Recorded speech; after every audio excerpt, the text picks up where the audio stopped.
Hello बच्चों, welcome back to Easy Academy. और अब मैं आपके साथ कुछ फिज़िक्स के न्यूमेरिकल्स को शेयर करने वाला हूं जो बहुत इम्पॉर्टेंट हैं आपके कल के बोर्ड के एग्ज़ाम के लिए। तो चलिए शुरू करते हैं।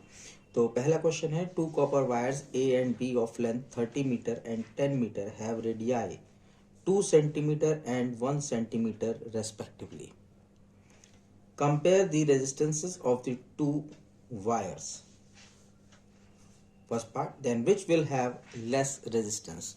तो बेसिकली बेटा जो ये न्यूमेरिकल्स हैं ये सब इलेक्ट्रिसिटी के न्यूमेरिकल्स हैं जो इंपॉर्टेंट हैं, आपके बोर्ड एग्जाम में पूछे जाएंगे। तो इस क्वेश्चन में जैसे हमें दिख रहा है कि दो कॉपर वायर्स दे रखे हैं ए एंड बी, जिनकी लेंथ दे रखी है 30 मीटर एंड 10 मीटर, रेडियाई दे रखा है 2 सेंटीमीटर एंड 1 सेंटीमीटर। तो आपको करना क्या है, सबसे पहले जो गिवन है सबसे पहले गिवन लिख दीजिए। यहाँ पे गिवन जरूर लिखिएगा क्योंकि गिवन लिखने से आपको क्या होता है कि स्टेप मार्किंग के मार्क्स मिल जाते हैं। तो क्या गिवन है, लेंथ दी है। तो फर्स्ट वायर है ए और बी है, तो हमने लेंथ ले लिया एल, लेंथ ले ली L A and L B. तो कितना दिया है, 30 मीटर एंड 10 मीटर। रेडियाई कितना दिया है, radii R A and R B दिया है 2 सेंटीमीटर एंड 1 सेंटीमीटर। अब देखिए सबसे पहले काम क्या करेंगे, आपने गिवन क्वांटिटीज लिख ली। अब देखिए इन्हें कन्वर्जन फैक्टर क्या है, यहाँ मीटर में दिया है सेंटीमीटर में दिया है, तो सेंटीमीटर को मीटर में कन्वर्ट कर दो। तो सेंटीमीटर को मीटर में कन्वर्ट करेंगे तो कितना होता है, 100 सेंटीमीटर इक्वल टू 1 मीटर। तो हमारे पास सेंटीमीटर को मीटर में कन्वर्ट करेंगे तो कैसे कर सकते हैं, तो 10⁻² से मल्टीप्लाई कर दिया। क्लियर। यहाँ पे हमने लिख दिया। आपको हम पता है कि जो रेजिस्टेंस है, रेजिस्टेंस पे डिपेंड करता है, रेजिस्टेंस हमारे पर डिपेंड करता है length of the conductor and the area of the conductor. तो उस पर एल अपॉन ए पे रो क्या है, हमारे पास एक प्रोपोर्शनैलिटी कांस्टेंट होता है जिसे हम रेजिस्टिविटी भी बोलते हैं। तो ए किसके इक्वल होता है, ए के लिए हम लोग यूज करते हैं पाई आर स्क्वायर फॉर्मूला यूज करते हैं। तो यहाँ पे क्या करें, अगर हम लोग एरिया निकालेंगे ए लेंथ का, ए वायर का, तो क्या लिखेंगे पाई आर ए स्क्वायर, और बी का निकालेंगे तो पाई आर बी स्क्वायर। तो इस तरीके से हम इनका एरिया निकालने पहले, ठीक है, एरिया निकाल लेंगे। एरिया निकालने के साथ साथ अब देखो इनका हम रेजिस्टेंस की बात करते हैं। रेजिस्टेंस कितना, R equal to rho L upon A होता है, तो आर ए के लिए rho L A upon A हो जाएगा, R B equal to rho L B upon B A B हो जाएगा। अब क्या होगा, जब इन दोनों को हम डिवाइड कर देंगे तो डिवाइड करने आर अपॉन आर बी आ जाएगा, रो से रो कैंसिल हो जाएगा। यहाँ क्या आ जाएगा, L A upon L B into pi R B square upon pi R A square. क्यों, क्योंकि यहाँ एरिया आ जाएगा, एरिया क्या आ जाएगा ए बी अपॉन ए। तो यहाँ पे इनकी वैल्यूज पुट कर देंगे। जब वैल्यूज पुट करेंगे तो हमारे पास क्या आ जाएगा, R A upon R B की वैल्यू आ जाएगी 3/4। तो ये हमारे पास इसकी वैल्यू ऑब्टेन आ जाएगी, ऑब्टेन होगी 3/4 वैल्यू। तो ये जो 3/4 वैल्यू है हमारे पास, यही हमारे पास आंसर हो जाएगा। अब इसमें सेकंड पार्ट पूछा गया था कि किसका रेजिस्टेंस कम होगा। तो रेजिस्टेंस किसका कम होगा, तो यहाँ पे हमारे पास आर ए का रेजिस्टेंस आर बी से कम होगा। ये है हमारे पास पहला इंपॉर्टेंट क्वेश्चन। चलिए देखते हैं हम अब नेक्स्ट क्वेश्चन को। नेक्स्ट क्वेश्चन है, when two resistances R1 and R2 are connected in parallel the net resistance is 3 ohm. When connected in series its value is 16 ohm. Calculate values of R1 and R2. अब देखिए ये question कल आपके exam के लिए most important question है। ऐसा question आपके एग्जाम में पूछे जाते हैं। तो पहली चीज़ कि जब हमारे पास सीरीज में अगर हम रेजिस्टेंस की बात करें तो सीरीज में रेजिस्टेंस होते हैं वो होते हैं R1 प्लस R2। और अगर हम पैरेलल में लिखते हैं तो पहले होता है 1/RP equal to 1/R1 plus 1/R2। तो जब पैरेलल में होगा तो हम रेजिस्टेंस निकालते हैं, इक्विवेलेंट रेजिस्टेंस निकालते हैं पैरेलल का, तो 1/R1 प्लस 1/R2 जो भी हम रेजिस्टेंस होते हैं उन्हें अपॉन में लिख के सम कर लेते हैं। और अगर हमारे पास सीरीज होता है तो सीरीज में सबको डायरेक्टली सम कर देते हैं। ये हमें फॉर्मूला याद रखना है।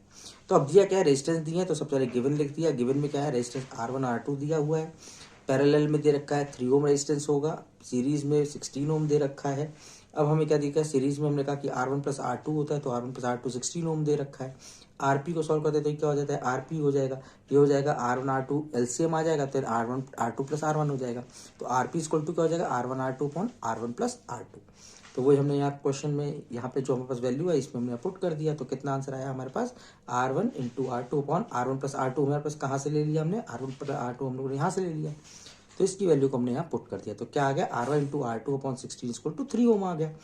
अब हमारे पास जब हम R1 R2 की वैल्यू निकालेंगे तो 3 इंटू 16 कर दिया, तो कितना आ गया 48 ओम। हमारे पास ये एक वैल्यू हमें ऑब्टेन हो गई। इससे हमने मान लिया इक्वेशन 2।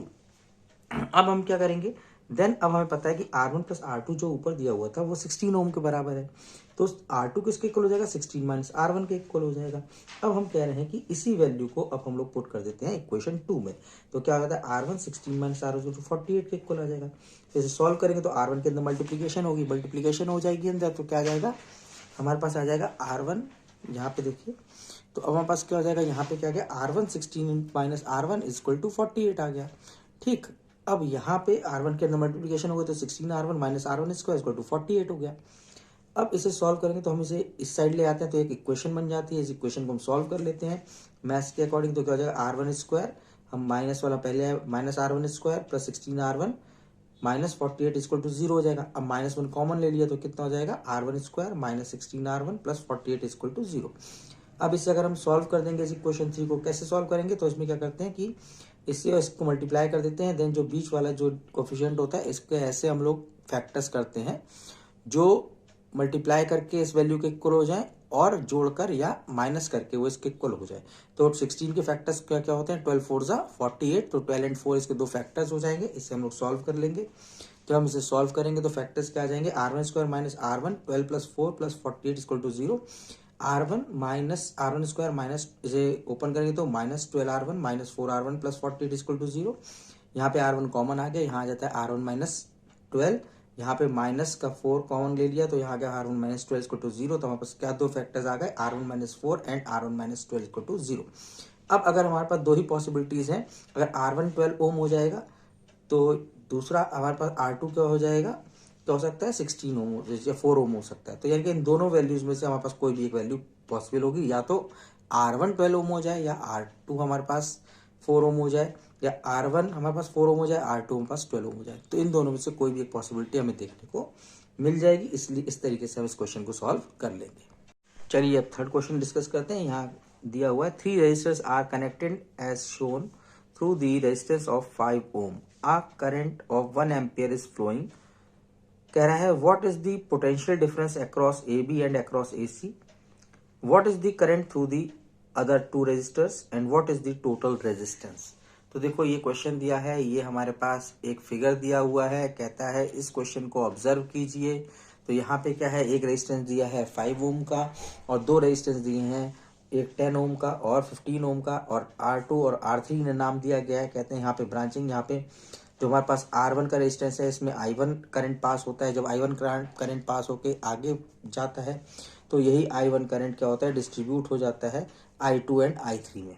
ठीक, तो अब इस वाले रेजिस्टेंस में जो करंट जाता है वो I2 जाता है और इस वाले में जो करंट जाएगा वो I3 जाएगा। ठीक है, तो I3 इक्वल टू क्या हमारे पास हो जाएगा, I1 equal to I2 plus I3 के इक्वल हो जाएगा। तो इसे हम इजीली यहाँ पे फॉलो कर सकते हैं या इसे हम समझ सकते हैं। अब हमें पूछ कह रहा है कि इसमें पोटेंशियल डिफरेंस निकालना है, तो यहाँ पे ए और बी के बीच में और बी और सी के बीच में पोटेंशियल डिफरेंस हमसे पूछ रहा है, मतलब यहाँ से लेकर ए से लेकर सी तक का पोटेंशियल डिफरेंस को पूछ रहा है। तो इस पोटेंशियल डिफरेंस के लिए पहले हम ए और बी का पोटेंशियल डिफरेंस निकालेंगे और बी और सी के पोटेंशियल डिफरेंस को भी कैलकुलेट करेंगे, उसके बाद इन दोनों को हम सम कर देंगे तो हमें टोटल पोटेंशियल डिफरेंस मिल जाएगा। अब यहाँ पे क्या होता है कि यहाँ पे देखो, जब भी हमारे पास इस टाइप से फिगर देखने को मिले, जहाँ पे भी आपको दिखाई दे कि किसी भी क्वेश्चन में अगर आपके पास कोई पैरेलल कॉम्बिनेशन दिखाई दे रेजिस्टेंस का, सबसे पहले उससे इक्विवेलेंट रेजिस्टेंस निकाल लीजिए। तो इन दोनों को हम लोग जोड़ेंगे तो इसका एक इक्विवेलेंट रेजिस्टेंस आएगा, फिर ये वाला एक रेजिस्टेंस और ये वाला रेजिस्टेंस कैसा हो जाएगा, सीरीज में आ जाएंगे, देन हम उसे सॉल्व कर लेंगे। तो देखो हम इसे ऐसे ही सॉल्व करेंगे। चलो इस क्वेश्चन को देखते हैं, यहाँ पे कुछ फॉर्मूलाज है हमारे पास जो हमें पता ही है। तो चलिए हमें बस सॉल्व करते हैं इस क्वेश्चन को। तो हमें क्या दिया, R2 एंड R3 कैसा है, पैरेलल में दिया है, तो पहले से सॉल्व किया तो पैरेलल के लिए इक्विवेलेंट रेजिस्टेंस आ जाएगा R2 R3 upon R2 plus R3। तो 10 इंटू 15 अपॉन 10 प्लस 15 जो वैल्यूज दी हैं इन्हें रख देंगे, यहाँ पे वैल्यू आ जाएगी 6 ओम। अब पोटेंशियल डिफरेंस निकालना है हमें, कहाँ पे, बी और सी के अक्रॉस अगर पोटेंशियल डिफरेंस निकालेंगे तो यहाँ पे पोटेंशियल V2 हो गया, तो क्योंकि इसके अकॉर्डिंग निकाल रहे हैं अक्रॉस बी और सी के, तो यहाँ पे क्या V2 equal to I1 into R equivalent आ गया, तो 1 इंटू 6 ओम हो गया। तो मतलब हमारे पास जो रेजिस्टेंस यहाँ पे आएगा वो कितना आ जाएगा, ये पोटेंशियल आएगा 6 वोल्ट। अब कहते हैं potential difference across A B निकालते हैं, तो यहाँ पे कितने इक्वल आएगा, I1 इंटू R1 के इक्वल है। I1 कितना दिया है, 1 ओम दिया है, क्योंकि इसकी वैल्यू कितनी दी है, 1 ओम। R1 कितना दिया है, 5 ओम, तो यहाँ पे 5 वोल्ट आ गया। अब पोटेंशियल डिफरेंस यहाँ से लेके यहाँ तक निकालना है, तो दो यहाँ से इस पोटेंशियल डिफरेंस को सम कर देंगे। तो क्या मिल जाएगा हमारे पास, टोटल वैल्यू आ गई 11 वोल्ट की। अब बात है नेक्स्ट रहता है कि करंट पूछता है कि R2 में करंट कितना जा रहा है, तो कहते हैं I2 करंट जाएगा, I2 जाएगा तो V इक्वल टू IR होता है, तो उस फॉर्मूला से हमने यहाँ निकालेंगे I2 equal to V upon R2। तो पोटेंशियल कितना हमने कैलकुलेट किया था, 6 अपॉन 10 हो जाएगा, क्योंकि R2 के अक्रॉस हम लोग कैलकुलेट कर रहे हैं, तो 0.6 एम्पियर यहाँ पे वैल्यू आ जाएगी इसकी करंट की। Then I1 equal to I2 plus I3 है, तो यहाँ पे हम क्या लिख सकते हैं, I3 किसके इक्वल हो जाएगा, I1 माइनस I2 के इक्वल हो जाए। तो I1 की वैल्यू हमें देखी थी 1, I2 हमने कैलकुलेट कर लिया यहाँ पे 0.6, तो वैल्यू कितनी आ गई 0.4 एम्पियर हमें यहाँ पे वैल्यू ऑब्टेन हो गई। देखो यही हमें दोनों रेजिस्टेंस के बीच में जो करंट जो फ्लो कर रहा है हमें इसकी वैल्यू कैलकुलेट करनी थी। सेकंड, अब लास्ट इसमें क्या पूछ रहा है, कह रहा है कि टोटल रेजिस्टेंस कितना होगा, तो टोटल रेजिस्टेंस कितना है, तो अब इसे और यहाँ पे जो इक्विवेलेंट रेजिस्टेंस है उन्हें दो जोड़ दिए क्योंकि सीरीज में आ गए हैं, तो R1 प्लस REQ हो गया 5 ओम प्लस 6 ओम, मतलब 11 ओम हमारे पास यहाँ पे आंसर ऑब्टेन हो जाएगा। तो यही हमारे पास आंसर होगा इस क्वेश्चन का। अब डिस्कस करते हैं एक और इम्पॉर्टेंट क्वेश्चन को। इम्पॉर्टेंट क्वेश्चन दिया है कि यहाँ पे एक बैटरी लगा है 6 वोल्ट का, यहाँ पे करंट पास हो रहा है 0.4 एम्पियर की, और यहाँ पे एक 2 ओम का रेजिस्टेंस जुड़ा हुआ है, और यहाँ पे हमारे पास दे रखा है कि 3 हमारे पास रेजिस्टेंस पैरेलल में लगे हैं, और यहाँ पे हमें एक एक्स और रेजिस्टेंस लगा हुआ है, हमें इसकी वैल्यू एक्स की वैल्यू फाइंड आउट करनी है। तो यहाँ देखिए पोटेंशियल कितना है, तो सबसे पहले गिवन वैल्यूज लिखते हैं। तो पोटेंशियल कितना है 6 वोल्ट का, करंट कितना है 0.4 एम्पियर की। अगर कभी भी मैंने अभी आपसे शेयर किया कि अगर कभी भी आपको पैरेलल के रेजिस्टेंस दिखाई देते हैं तो सबसे पहले इनका इक्विवेलेंट रेजिस्टेंस कैलकुलेट कर लेते हैं। तो इनका इक्विवेलेंट रेजिस्टेंस कैसे कैलकुलेट करेंगे, तो 1 अपॉन REQ हो जाएगा इसका 1 upon R1 plus 1 upon R2 plus 1 upon R3। तो इस फॉर्मूला से हम इसे सॉल्व करेंगे तो यहाँ पे इसकी जो वैल्यू आएगी, तो अब देखते हैं इसे सॉल्व करते हैं। तो यहाँ पे वैल्यू हम लोग देखते हैं, तो वैल्यू क्या आ रही है हमारे पास की, 1 upon 12 plus 1 upon 6 plus 1 upon 3 solve करते हैं, तो R डैश की वैल्यू आ जाती है 12 अपॉन 7 ओम। अब क्या होता है, टोटल रेजिस्टेंस क्या होता है, टोटल रेजिस्टेंस हमें कैसे निकालेंगे, तो टोटल रेजिस्टेंस में हमारे पास क्या होगा, जितना टोटल रेजिस्टेंस मतलब ये रेजिस्टेंस प्लस ये रेजिस्टेंस प्लस ये रेजिस्टेंस, तो टोटल रेजिस्टेंस हो जाएगा। तो हम इसे कैलकुलेट करेंगे तो इसकी वैल्यू हमारे पास कितनी आ जाएगी, तो ये वैल्यू हमारे पास आ जाती है 2 ohm plus 12/7 ohm plus X ohm. तो कितना आ गया, तो इसे सॉल्व करेंगे 7 LCM आ जाएगा, तो इसकी वैल्यू हो जाएगी 26 प्लस 7x प्लस 7 अपॉन 7 आ जाएगा, सॉरी। तो v इक्वल टू क्या है, v इक्वल टू IR के इक्वल होता है बच्चे। तो यहाँ पे देखो अब इसे सॉल्व करेंगे तो v हमें दिया हुआ 6 दिया था, I 0.4 दिया था, R की वैल्यू यहाँ से पुट कर देंगे। जब हम इसे सॉल्व करेंगे तो इसे सॉल्व करने पे हमारे पास जो वैल्यू ऑब्टेन होती है वो हमें वैल्यू ऑब्टेन होती है 11.35 ओम। तो इस क्वेश्चन का जो आंसर हो जाएगा वो हो जाएगा 11.35 ओम। कैसे सॉल्व करेंगे, तो यहाँ पे 6 दिया, यहाँ तो इसका क्रॉस मल्टीप्लाई है 7 तो 42 हो जाएगा, तो 0.4 की 26 से मल्टीप्लाई कर लेंगे और 0.4 की मल्टीप्लिकेशन 7 से कर देंगे। तो यहाँ आ जाएगा कितना आएगा 42 इक्वल टू 10.2 प्लस 2.8x। तो यहाँ पे जब हम इसे इधर ले जाएंगे तो 2.8x क्या हो जाएगा 42 माइनस 10.2, यहाँ आ जाएगा 31.8। 31.8 को हम 2.8 से डिवाइड कर देंगे तो 11.35 ओम आंसर हमारे पास ऑब्टेन हो जाएगा। तो ये होगा इस क्वेश्चन का आंसर। और एक बात याद रखिएगा, इन क्वेश्चंस में अगर कभी वहाँ पास अगर रेजिस्टेंस दिया हुआ है तो रेजिस्टेंस का आपको यूनिट लिखना है ओम। अगर मान लो आपके पोटेंशियल दिया हुआ है या कुछ और आपकी कोई क्वांटिटी रखी है तो सभी क्वांटिटी को आप जब तक लिखेंगे नहीं यूनिट्स को तब तक आपके मार्क्स कटेंगे। तो यहाँ पे हमेशा आप क्या करिएगा, जब भी आप कोई सॉल्व करें इन क्वेश्चन को तो इनकी यूनिट जरूर मेंशन कीजिएगा। चलिए बच्चे, अब एक और हम लोग इंपॉर्टेंट क्वेश्चन को डिस्कस करते हैं, जो है torch bulb is rated at 5 volt and 500 milliampere. Calculate its power, its resistance, and number 3 the energy consumed if the bulb is lighted for 2.5 hours. तो सबसे पहले जो कुछ भी हमें क्वांटिटीज दी होती हैं हम उन्हें लिख लेते हैं। तो यहाँ क्या क्या गिवन क्वांटिटीज हैं हम उन्हें लिखते हैं। तो यहाँ वोल्ट दिया है, मतलब पोटेंशियल दिया है 5 वोल्ट का, करंट दिया हुआ है 500 मिली एम्पियर, मिली एम्पियर दिया है तो मिली का मतलब 10⁻³ तो हम इसे एम्पियर में कन्वर्ट कर लेते हैं। तो क्या होता है 500 10⁻³ को हम सॉल्व करते हैं तो ये कितना होता है 0.50 एम्पियर हो जाएगा। टाइम दिया है, टाइम कितना दिया है 2.5 आवर्स दिया है। जब भी हमें टाइम दिया होता है हम उसे आवर्स में यूज़ नहीं करते, हम उसे सेकंड में यूज़ करते हैं। तो 2.5 आवर को भी हम किस में कन्वर्ट कर देते हैं, सेकंड में कन्वर्ट कर देते हैं। जब सेकंड में कन्वर्ट करते हैं तो हमें पता है कि 1 घंटे में 60 मिनट होते हैं और 60 मिनट में 60 सेकंड होते हैं। तो 60 × 60 टोटल 3600 सेकंड्स होते हैं 1 आवर में। तो हमने क्या करते हैं, जितने आवर्स थे आवर्स को सेकंड में कन्वर्ट कर दिया, तो 2.5 × 3600 कर दिया। तो यहाँ वैल्यू कितनी आ जाती है 9000 सेकंड हमें ऑब्टेन हो जाती है। अब हमें कैलकुलेट क्या करना है, कहता है कैलकुलेट इट्स पावर, पावर निकालना है। तो P = V × I, ये हमारा फॉर्मूला होता है इसका। तो डायरेक्ट वैल्यूज रख देंगे, क्या है वैल्यू पोटेंशियल कितनी है 5 × करंट कितना दिया था 500 मिली एम्पियर दिया था तो 0.50 एम्पियर हो जाएगा। यहाँ वैल्यू रख देंगे तो 2.5 W मतलब वॉट इसकी यूनिट है, तो हमारे पास इसका ये ऑप्शन या हमें पर ये आंसर मिल जाएगा।